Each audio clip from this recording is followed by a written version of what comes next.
Come ahead, guys. Last bench. Come ahead. भी आओ. सोहम आ गया और कौन है? धीर आ गया हो. चलो फटाफट. चलो इधर आओ. नहीं तो पर आ गया. आगे आना है तीनों को. सेकंड बेंच पे. Come fast. नहीं नहीं कम आए. Come fast.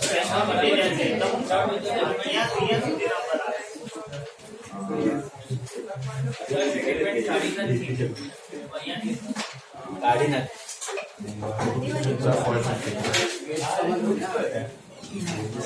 पीछे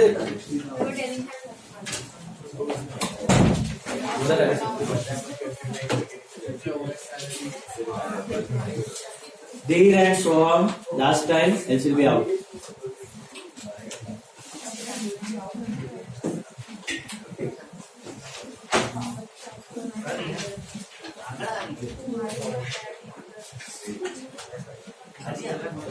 Second bench.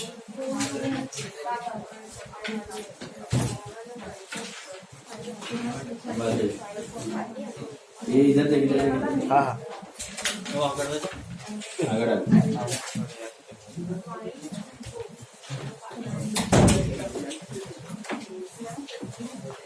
इधर यार.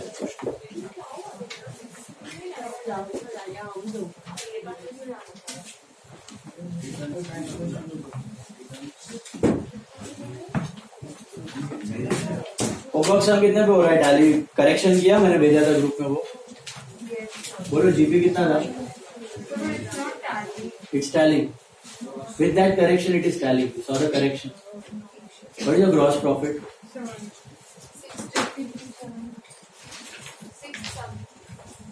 Homework sum कौन सा था मेरा? 8.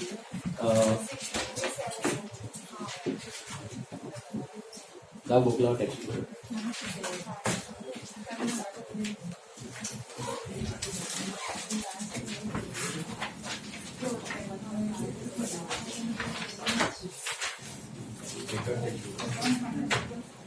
Homework sum.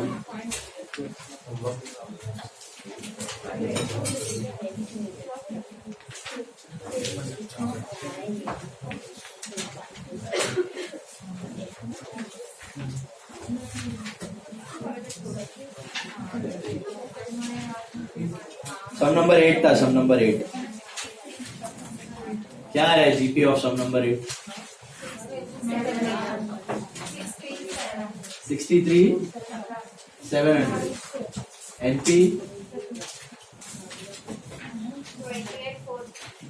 कितना था? अपन किया था क्लास में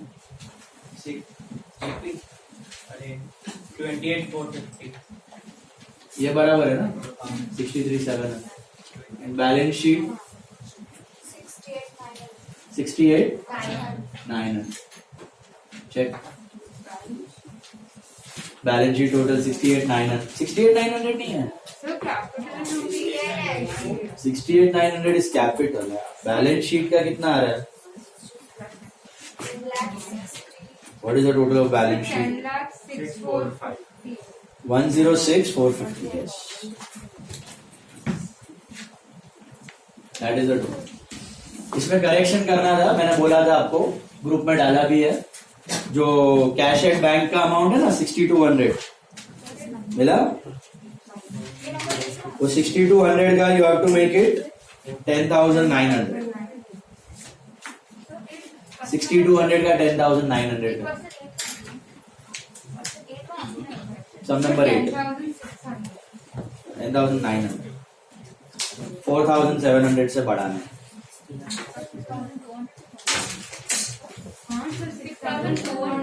6,200 छे ऑलरेडी कैश एट बैंक.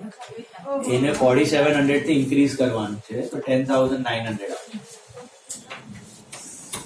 किसका बुक है? चलो, all of you come to now sum number 16 sum ले लो सब लोग. Sum number 16. Please mark last bench. Tell me Priyansh, first item. Insurance. P&L debit. Discount, 2 discounts दिया हुआ है आपको क्रिश. सर सब number P&L debit and P&L credit. सब नंबर 60, पेज 125. सब number 16 Bhagat traders. Insurance P&L debit. Discount 2 है आपको मिले, एक P&L डेबिट, एक P&L credit. Postage and telegram, very good, P&L debit. Salaries Kushagra, P&L debit, perfect. Debtor and creditor, assets and liabilities, perfect. Wages Atharva, हाँ, trading debit, yes. Opening stock Khushi, TD, first expense of this year, TD. फिर next page पे है Hansika, carriage, TD. Only carriage, only freight means TD. Inwards assume करने का. Charvi, returns. There are 2 returns guys. I told you to be very alert in returns part. कौन सा वाला, which one is which one?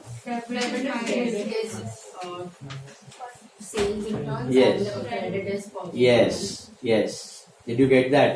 Debit wala is sales return, so less from sales, and credit wala is purchase return, so less from purchase. Then next one, purchases and sales.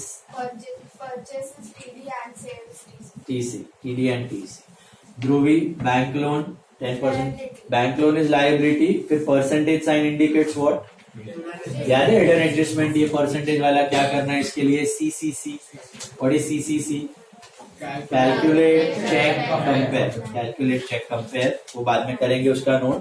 Plant and machinery, Ashwin. Asset, Delisha building. Asset, drawings. Minus from capital.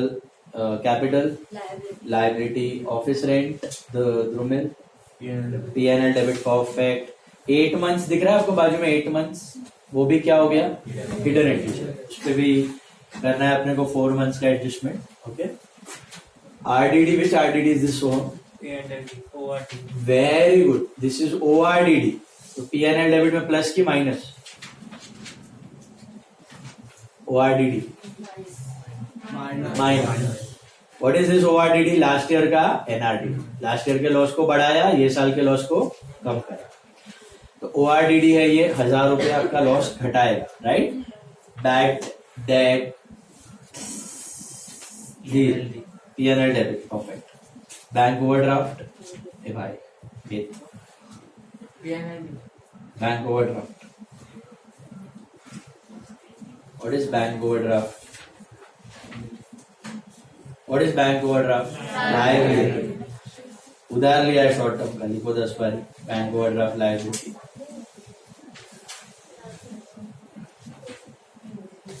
Cash asset. Kasak, stock valued at 32,000. TC/A, closing stock. All of you got that? Closing stock, trading credit and assets. Next one, depreciation. Kavya, 10% on building, 10% on machine, 5% on building. So minus asset. Yes. And the P&L debit. P&L debit and minus from asset, respective asset. अभी है ना, उसके आगे देखो क्या दिया है, ध्यान से पढ़ो सब लोग.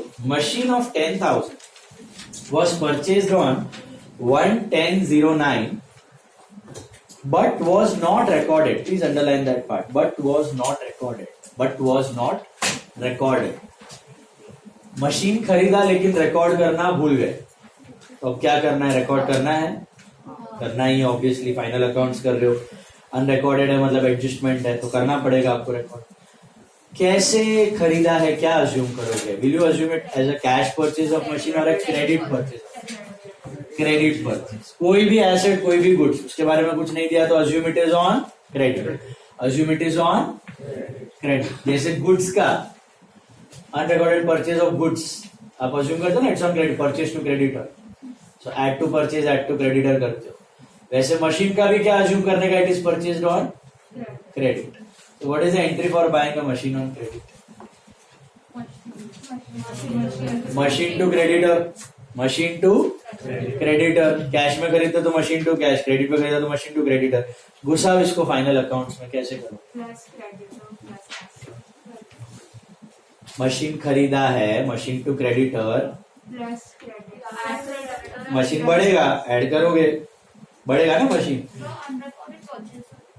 Unrecorded purchase of machine, so machine to creditor, Machine. तो मशीन में ऐड, बराबर है. Unrecorded purchase of machine, machine में add. What is the second effect? Creditors में ऐड की लेस, क्रेडिटर्स में add. All of you got that? कितना आएगा अमाउंट? मशीन में ऐड और क्रेडिटर्स में ऐड 10,000. मशीन में ऐड, क्रेडिटर्स में ऐड 10,000. Got it? क्यों ऐड किया मैंने? Because it was unrecorded. If it was cash, so we will subtract Subtract from cash, subtract from asset. If it is specified, it is cash purchase. कुछ दिया नहीं है तो assume always it is on credit. समझा? Credit purchase of machine, all of you. Add to machine, add to creditor. First time ये आया है unrecorded purchase of machine. What about unrecorded purchase of furniture? Add to furniture, add to creditor. Unrecorded purchase of building, add to building, add to credit. सब assume करने का it is on credit basis. Got it? अच्छा, अब machine पे depreciation भी है और ये अनरिकॉर्डेड वाला भी है. पहले क्या करोगे? पहले अनरिकॉर्डेड वाला करोगे ऑब्वियसली, और बाद में डेप्री. क्योंकि डेप्री कब होता है आपका? लास्ट में. डेप्री हमेशा लास्ट में है. बट देखो ऊपर मशीन कितना दिया आपको trial balance. What is the amount of machine in the trial balance? 20,000. मिला. Plant and machinery it's 20,000. Plant and machine 20 मिला. और ये कितने का ऐड करोगे आप? 10 का. तो डेप्री क्या डायरेक्टली 30,000 में 10% हो गया 3,000 डायरेक्टली. 20,000 पे 12 months और इस पे 6. Very good. क्यों ऐसा? कब खरीदा है एडिशन? पढ़ो, डेट पढ़ो. एडजस्टमेंट में 110 को खरीदा है. Can you see that? ऊपर वाली मशीन वो तो शुरू से थी ना, उसपे कितना महीने का डेप्री लेने का? 12 महीना. Are you getting that? 20,000 पे 12 मंथ्स. और जो एडिशन किया है एडजस्टमेंट में, देखो एडिशन वो कौन से डेट पे हुआ है? 1/10/09. So October, November, December, January, February, March. Only for 6 months. Is this clear? So original वाले पे 12 महीना, एडिशन वाले पे सिर्फ 6 महीने, 6 months. Remember that. Okay. Then वैसे करके डेप्री आएगा. डायरेक्टली उड़ा मत देना 30,000 पे 10. तो समझ में आया? Unrecorded purchase of machine, add to machine and add to creditors. Then wages include 2,000 paid to worker as advance. Avishka? Minus from wages and assets. Very good. What is this? Prepaid wages. समझ में आया? English से बार बार नहीं होना चाहिए, easy है. Okay. घुमा फिरा के कुछ भी देगा. Paid in advance, okay, unexpired, benefit was yet to be received. सबका मतलब वही है, प्रीपेड. वो प्रीपेड वेजेस है, paid in advance. Less from wages and assets. Salary of 2,000 outstanding Hitvi. Salary will go to liability and then also from it will be added to salary. Added to salary and liability. Perfect. Added to salary and liability. They are goods. अच्छा, ये भी अभी ध्यान से पढ़ो सब लोग. Goods of 4,000 were included in closing stock, but invoice was omitted to be recorded in the books of accounts. वापस पढ़ो. Goods of 4,000 were included in closing stock, but the invoice was omitted to be recorded in the books of accounts. इसका मतलब क्या होता है? They haven't recorded. Haven't recorded. What? We haven't recorded for? We haven't recorded what? The purchase. The purchases. It is unrecorded purchase. Simply unrecorded purchase. वापस पढ़ो. आपने माल खरीदा था 4,000 का, आपने गोडाउन में डाल दिया स्टॉक में, लेकिन अभी तक एंट्री पास नहीं की. तो क्या बात कर रहे हो? Unrecorded purchase. You have done unrecorded purchase. What are the two effects of unrecorded purchase? एक मिनट, क्या नाम है? दिया. Unrecorded purchase Active purchase. And किससे खरीदते हो गुड्स? Debtor से you buy, creditor को you sell. No. That's to debtor. अरे What was the purchase? unrecorded purchase of goods. So I have to purchase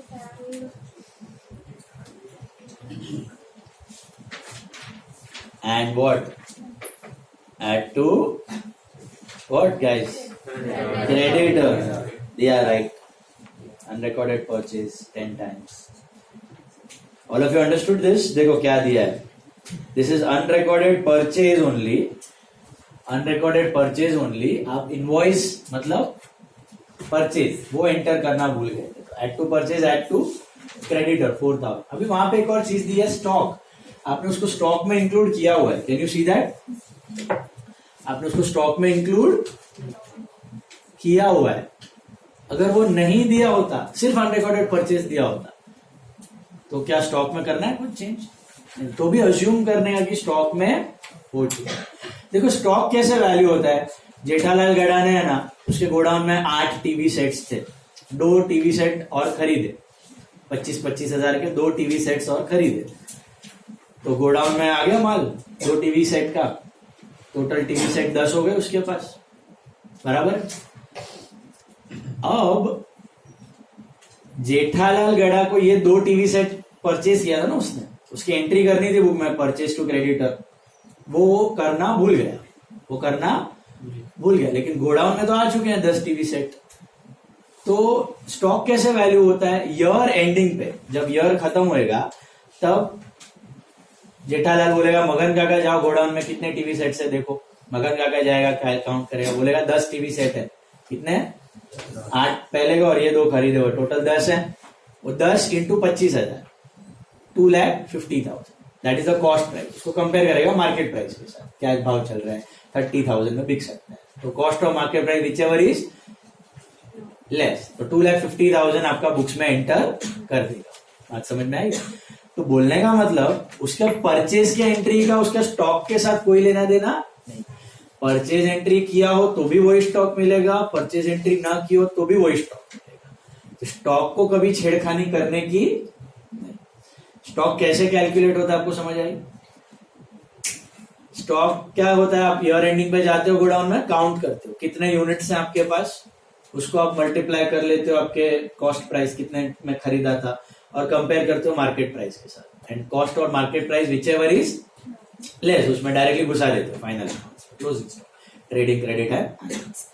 तो परचेज की एंट्री की हो या ना की, उसका क्लोजिंग स्टॉक से कोई लेना देना.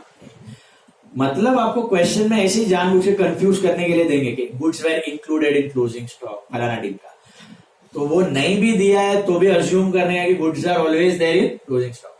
क्लोजिंग स्टॉक को छेड़खानी करने का नहीं. आपको क्लोजिंग स्टॉक पे कोई एडजस्टमेंट नहीं. तो दिया हो ना दिया हो, क्लोजिंग स्टॉक को टच करने का. Simply it is unrecorded purchase, add to purchase, add to credit. Is this clear? Unrecorded sales क्या करते हो आप? Unrecorded sales add to sales, add to debtor करते हो. बिक गया ना, add to sale, add to. क्या आप क्लोजिंग स्टॉक से माइनस करते हो? नहीं, अज्यूम करते हो ना आप. 10 टीवी सेट थे, 2 बिक गए, गोडाउन में से तो निकल गए, काउंटिंग करने जाएगा कितने मिलेंगे ईयर एंड पे? 8 टीवी सेट का cost price market price compare करके घुसा देगा फाइनल अकाउंट में. तो सेल्स की एंट्री मारी हो चाहे ना मारी हो, उससे स्टॉक का कोई लेना देना. ऐसे मत ना अरे परचेज का एंट्री नहीं मारा है तो स्टॉक में कहां से आया, सेल का एंट्री नहीं मारा है तो स्टॉक, उसका कोई रिलेशन नहीं. स्टॉक आप काउंट करके मल्टीप्लाई करके घुसा देते. समझ में आई बात? याद रखना ये चीज, स्टॉक को टच करने का नहीं. क्लोजिंग स्टॉक का कोई एडजस्टमेंट आपको ये साल नहीं. ओके, नेक्स्ट ईयर भी नहीं. स्टॉक का कोई एडजस्टमेंट नहीं. सीए वगैरह में बहुत रेयरली आता है अगर आपने स्टॉक में एडजस्ट नहीं किया है तो, बट यहाँ पर तो कुछ नहीं है स्टॉक का. सो हम लोग अनरिकॉर्डेड परचेज समझा सबको. Unrecorded purchase what are the two effects? Add to purchase and add to creditor. लिख दो वहां पे, add to purchase, add to creditor, add to purchase, add to creditor. Create RDD at 1400 on debtors. Which RDD is this? Very good. Very good. P&L debit में add and debtors में से new RDD. की old RDD? New. Why new? Adjust. Old होता है तो कहाँ दिखता है? Trial balance. परफेक्ट। ये साल का एनआरडीडी बनेगा नेक्स्ट ईयर का ओआरडी। ओके, तो पीएनएल डेबिट ऐड लॉस बढ़ाएगा, डेटर्स में से माइनस है लायबिलिटी, लेकिन प्रेजेंटेशन के लिए डेटर्स में से minus. Then come to hidden adjustment. How many hidden adjustment you have got? हाँ, 2 हिडन एडजस्टमेंट, राइट। सबसे पहला make a working note, you have got office rent for 8 months. मिला? Office rent for 8 months. Ideally you are supposed to pay it for 12 months. Ideally you are supposed to pay it for 12 months, right? But you have paid it only for, तो क्या हो गया इसका मतलब? 4 months का क्या है? Outstanding है कि प्रीपेड है?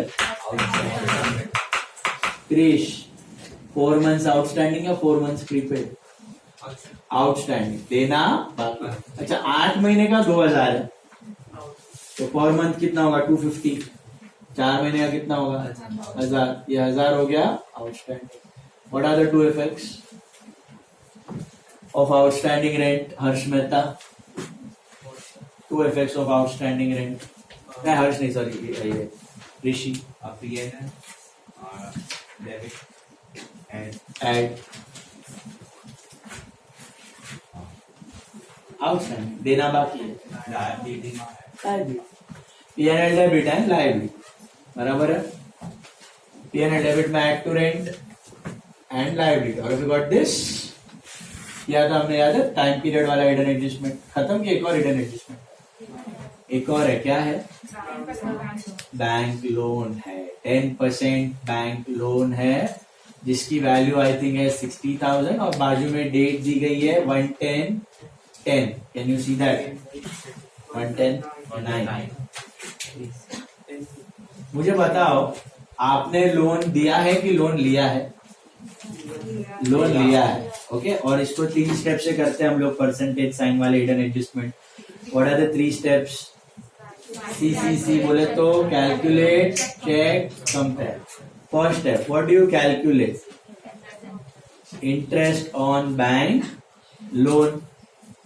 अपने हिसाब से कैलकुलेट करते हैं, बोर्ड पे देखो सब लोग। 60,000 पे 10% फॉर हाउ मेनी मंथ्स? 60,000 पे 10% for how many months? 12 months और 6 months? Why 6 months? 1 अक्टूबर को लिया है ना आपने लोन, मिला? तो अक्टूबर, नवंबर, दिसंबर, जनवरी, फरवरी, मार्च, 6 महीने का इंटरेस्ट दोगे कि 12 महीने का दोगे? 6 महीने का दोगे। लोन 6 महीने पहले ही लिया है, तो 6 महीने का इंटरेस्ट करो। क्या